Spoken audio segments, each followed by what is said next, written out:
கர்நாடகா மாநிலத்தில் சினிமா பாணியில் ஒரு கொள்ளை சம்பவம் அரங்கேறி இருக்கிறது. இந்த நிகழ்வில் ஒருவர் சுட்டு கொலை செய்யப்பட்டிருக்கக்கூடிய சம்பவமானது மிகுந்த அதிர்ச்சியை ஏற்படுத்தி இருக்கிறது.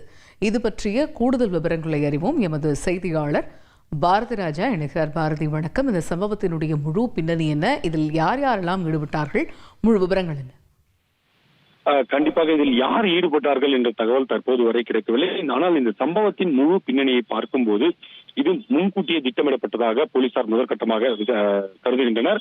ஏனென்றால் சரியாக வங்கி திறக்கும் வேளையில் பணத்தை கொடுப்பது வழக்கமானது. இதற்காகவே தனியார் ஏஜென்சிகள் செயல்படுகின்றன. அதுபோல ஒரு ஏஜென்சி தான் இன்று காலை அங்குள்ள, அதாவது சிவாஜி நகர் சர்க்கிள், பீதர் நகரின் சிவாஜி நகர் சர்க்கிள் என்ற பகுதியில் உள்ள SBI வங்கிக்கு அந்த வங்கியில் இருந்து பணத்தை பெற்று ஏடிஎம்மில் நிரப்புவதற்காக செல்கிறார்கள். அந்த வங்கியில் இருந்து பணப்பெட்டியை எடுத்துக்கொண்டு வந்து வண்டியில் ஏற்றுவதற்காக, அந்த வாகனத்தில் ஏற்றுவதற்காக தயார் நிலையில் இருக்கும்போது இருசக்கர வாகனத்தில் 2 பேர் வருகிறார்கள்.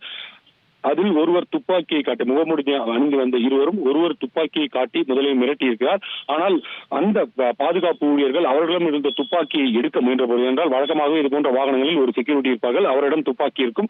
அந்த துப்பாக்கியை எடுக்க முயன்ற போது அவரது கண்ணில் மிளகாய் பொடியை வீசியிருக்கிறார்கள். அதன் பின் அந்த ஊழியர்கள், அந்த பணப்பெட்டியை எடுத்து வந்த ஊழியர்களை நோக்கி துப்பாக்கியால் சுட்டிருக்கார்கள். மொத்தம் 2 ஊழியர்கள், அதில் ஒருவர் சம்பவ இடத்திலேயே உயிரிழந்திருக்கார். உயிரிழந்தவரின் பெயர் கிரீஷ் வெங்கடேஷ் என தெரிய வந்திருக்கிறது. மற்றொரு ஊழியர் சிவ காஷிநாத், அவருக்கு படுகாயம் அடைந்திருக்கார். அவருக்கும் மார்பு பகுதியில் துப்பாக்கி தோட்டாவானது தொலைத்திருக்கிறது. அவர் தற்போது மருத்துவமனையில் உயிருக்கு ஆபத்தான நிலையில் சிகிச்சை பெற்று வருகிறார். இந்த வழக்கை பொறுத்த மட்டில் பட்ட பகலில் நடந்திருக்கிறது. அதுவும் பொதுமக்கள் பலரும் சாலையில் நடந்து சென்று கொண்டிருக்கும் வேளையில் நடந்திருக்கிறது. யாருமே இதை எதிர்பார்க்கவில்லை.